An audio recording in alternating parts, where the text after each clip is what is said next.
El 9 de noviembre de 1983, a las 6:56 de la tarde, Freddy Heineken salió por la puerta trasera de sus oficinas en Ámsterdam. Fuera ya era de noche. Hacía frío y los canales estaban cubiertos por esa neblina gris tan típica de Holanda en noviembre. Freddy esperaba encontrar el coche de siempre. Su chofer, Ab Doderer, llevaba unos 40 años trabajando para él. Conocía sus horarios, sus costumbres y el recorrido que hacía cada tarde para volver a casa. Pero aquella vez, al final del pasillo, había 5 hombres armados. Todo ocurrió muy rápido. Agarraron a Freddy y a Doderer, los metieron a empujones en una furgoneta robada y desaparecieron antes de que nadie pudiera reaccionar. El hombre que acababan de secuestrar era Freddy Heineken. Freddy para sus amigos, nieto del fundador de la cervecera y responsable de convertir aquella botella verde en una de las imágenes más reconocibles del mundo. También era uno de los hombres más ricos de Europa. Durante los siguientes 21 días, estaría encadenado dentro de una celda construida detrás de una pared falsa. Y lo más sorprendente es quién había organizado todo aquello. 5 amigos de un barrio obrero de Ámsterdam. Gente sin experiencia en grandes secuestros, pero con 2 años de preparación y una obsesión: dar el golpe de sus vidas. Ellos lo llamaban Operación Rolls-Royce. Para entender por qué eligieron a Freddy y por qué pensaron que aquel hombre podía valer 35 millones de florines, hay que volver al lugar donde empezó todo. Una vieja cervecería de Ámsterdam, casi 120 años antes. El 15 de febrero de 1864, Gerard Adrian Heineken compró una cervecería conocida como De Hooiberg. En español significa El Pajar. Era un negocio antiguo, con siglos de historia, situado en el centro de Ámsterdam. Pero antiguo se queda corto. De Hooiberg llevaba allí desde 1592. Cuando Gerard la compró, no estaba empezando una empresa desde cero. Estaba poniendo su apellido sobre una cervecería que ya llevaba casi 3 siglos respirando en Ámsterdam. Y aquel día dejó escrita una frase que resume bastante bien la apuesta: todo o nada. Porque para él no era solo comprar barriles, paredes y maquinaria. Era decidir que su nombre iba a quedar unido a aquello para siempre. Gerard solo tenía 22 años y no sabía fabricar cerveza. Para comprarla, necesitó convencer a su madre de que invirtiera una parte importante de la fortuna familiar. Era una apuesta considerable para alguien tan joven y sin experiencia, pero Gerard estaba convencido de que había una oportunidad. En los bares populares de Ámsterdam se servía una cerveza oscura, de calidad bastante irregular. Algunas partidas salían bien y otras se estropeaban sin que los cerveceros entendieran exactamente qué había ocurrido. La fermentación todavía dependía mucho de la suerte. Podías preparar la cerveza de la misma manera 2 veces y obtener resultados completamente distintos. Un barril podía salir perfecto y el siguiente terminar agrio e inutilizable. Aquello también les ocurría a cervecerías mucho más grandes y experimentadas. El problema estaba dentro de los barriles, aunque nadie era capaz de verlo. Gerard quería fabricar una cerveza más limpia, más estable y con un sabor que se pudiera repetir una y otra vez. La idea parecía sencilla. Lo complicado era descubrir cómo hacerlo. La respuesta empezó a llegar en 1876 gracias a Louis Pasteur. El científico francés llevaba años estudiando la fermentación y acabó demostrando que el deterioro de la cerveza estaba relacionado con microorganismos que contaminaban el proceso. De repente, aquello que parecía imprevisible empezó a tener una explicación. Si conseguías controlar la levadura y mantener alejadas las contaminaciones, podías fabricar una cerveza mucho más estable. Gerard entendió enseguida lo que significaba ese descubrimiento. En 1886 contrató a Hartog Elion, un científico que había trabajado con Pasteur, y puso a su disposición un laboratorio. Su encargo era muy concreto: encontrar una levadura adecuada para la cerveza Heineken. Elion pasó meses haciendo pruebas. Cultivaba muestras, descartaba cepas y volvía a empezar, hasta que consiguió aislar una levadura estable que producía siempre un resultado parecido. La llamaron levadura A. Y aquí hay algo curioso. Cuando pensamos en una receta secreta, imaginamos un papel guardado en una caja fuerte. Pero en Heineken, una parte de ese secreto no estaba escrita, estaba viva. Era una levadura, un microorganismo microscópico que, bien cuidado, podía repetir una y otra vez el mismo sabor. En el fondo, la botella verde no empezó a conquistar el mundo solo con publicidad. Empezó con algo que nadie podía ver. El nombre era bastante poco emocionante, pero terminó convirtiéndose en uno de los elementos más importantes de la compañía.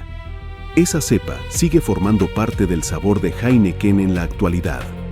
Y algunos de los primeros reconocimientos internacionales que ganó la marca, los de 1875 y 1883, todavía aparecen impresos en sus etiquetas.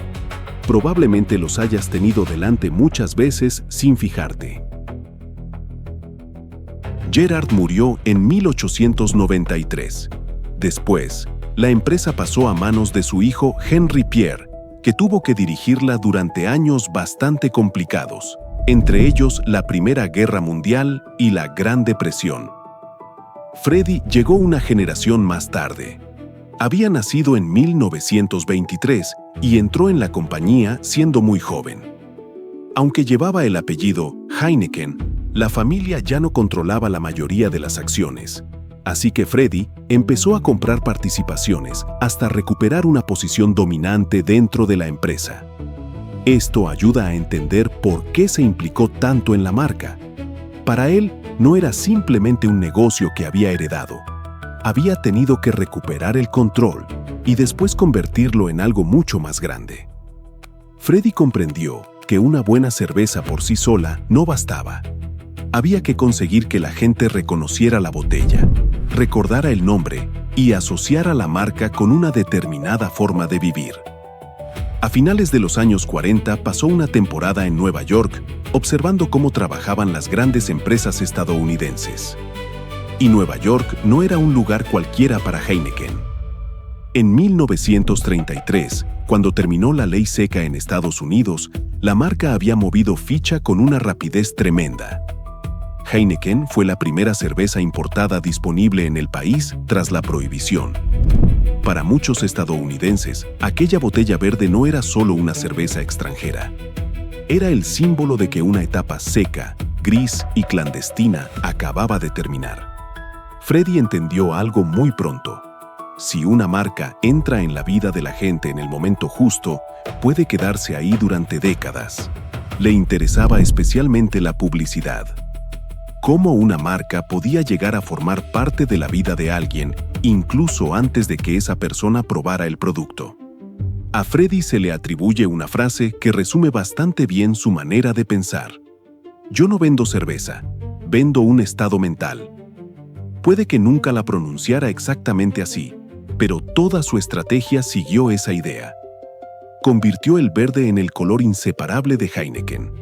También hizo que las letras E del logotipo se inclinaran ligeramente hacia arriba para que el nombre pareciera sonreír. Las llamaba las E sonrientes. Pero el logo también tuvo su parte incómoda. La estrella roja, que hoy parece inseparable de Heineken, llegó a ser un problema en plena Guerra Fría. En muchos países, después de la Segunda Guerra Mundial, la marca tuvo que suavizarla y dejarla casi blanca, con solo un borde rojo para evitar que se asociara con el comunismo. Hasta en una etiqueta de cerveza podía colarse la política. Con los años, Heineken aparecería en grandes acontecimientos deportivos, campañas internacionales y películas de James Bond. La marca dejó de vender únicamente cerveza.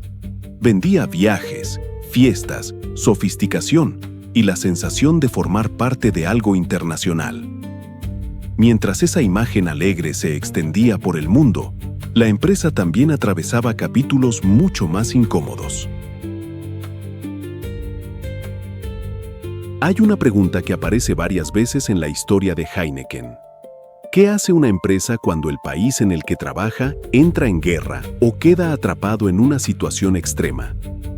En el caso de Heineken, la producción casi siempre encontró la manera de continuar. Cuando Alemania invadió los Países Bajos en mayo de 1940, las fábricas siguieron operando durante la ocupación. Las empresas holandesas trabajaban bajo el control de una potencia ocupante y tenían un margen de decisión muy limitado. Aún así, las máquinas continuaron funcionando durante aquellos 5 años. Décadas más tarde, la compañía volvería a quedar rodeada por una situación mucho más grave.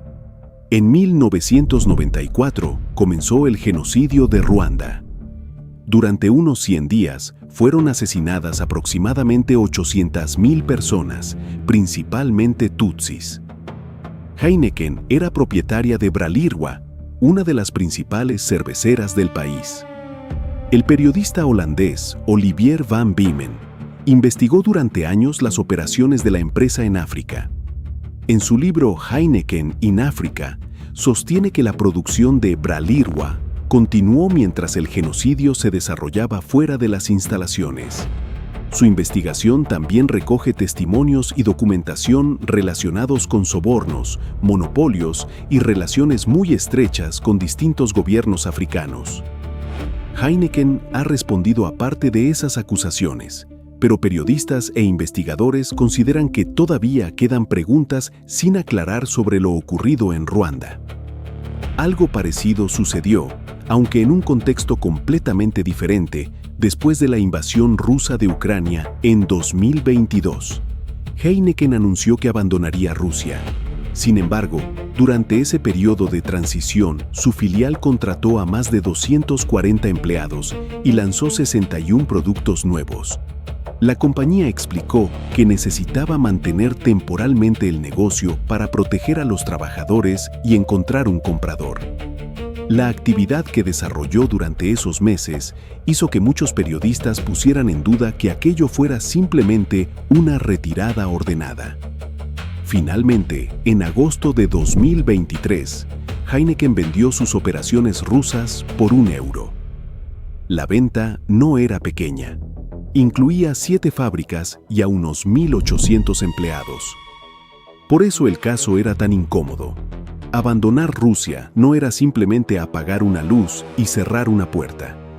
Era desmontar una estructura enorme mientras el mundo miraba cada movimiento y preguntaba si la empresa estaba saliendo o si estaba ganando tiempo. Son épocas y circunstancias muy distintas, pero en las tres aparece la misma tensión. ¿Hasta dónde puede seguir funcionando una empresa cuando todo a su alrededor se está viniendo abajo? Mientras el apellido Heineken se asociaba con hoteles, aeropuertos y grandes eventos, 5 hombres de Ámsterdam veían algo muy diferente. Veían dinero. Cor van Hout tenía 32 años y había crecido en un barrio obrero. De joven se fijaba en el Mercedes de Freddy Heineken cuando lo veía aparcado junto a los canales. Su amigo Willem Holleder también conocía el nombre de la empresa desde pequeño. Su padre había trabajado durante años en una fábrica de Heineken. Cuando sus negocios de construcción empezaron a ir mal, Van Hout y sus amigos decidieron preparar un gran golpe. Querían una víctima muy rica, pero descartaron a políticos y miembros de la realeza porque atraerían demasiada presión. También buscaban a alguien con suficiente fortaleza física y mental para soportar varios días encerrado. Según contaría Van Hout tiempo después, necesitaban a un superhombre. Durante casi 2 años estudiaron cada movimiento de Freddy, vigilaron sus oficinas, su casa, sus horarios y las rutas de su chofer. Mientras tanto, alquilaron un almacén en el polígono de Heining, en la zona portuaria de Ámsterdam. Allí construyeron una pared falsa. Desde fuera, el edificio medía unos 42 metros. Desde dentro, parecía medir 38. Los 4 metros restantes quedaban ocultos detrás del tabique. En ese espacio construyeron 2 celdas insonorizadas, una para Freddy y otra para Doderer. Cuando los secuestraron, los llevaron directamente allí y los encadenaron a la pared. Permanecieron 21 días sin luz natural y sin poder verse. Solo podían comunicarse pasando pequeñas notas por debajo de las puertas. Freddy trató de mantener una rutina. Hacía algo de ejercicio, discutía por la comida e incluso intentó negociar con sus captores. Según la versión que Van Hout contó años después, Freddy nunca se derrumbó. Incluso en esas circunstancias, seguía comportándose como un hombre acostumbrado a dar órdenes. Hay un detalle que resume bastante bien la distancia entre ambos mundos. Una noche, Freddy pidió consomé para cenar. Los secuestradores tuvieron que averiguar qué era porque ninguno lo sabía. La petición del rescate llegó a la policía junto con el reloj de Freddy y la documentación de Doderer. Pedían 35 millones de florines.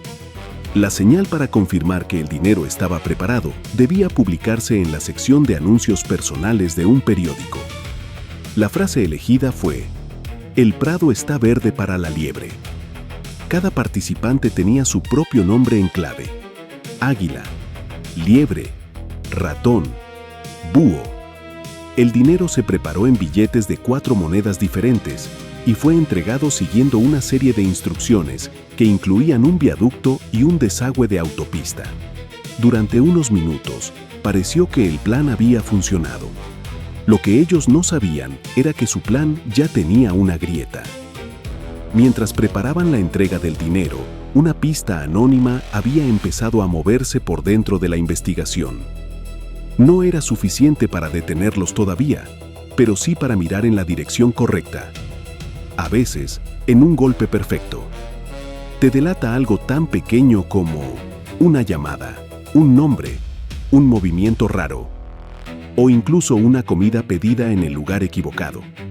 Pero la policía ya había recibido una pista anónima con información sobre los responsables.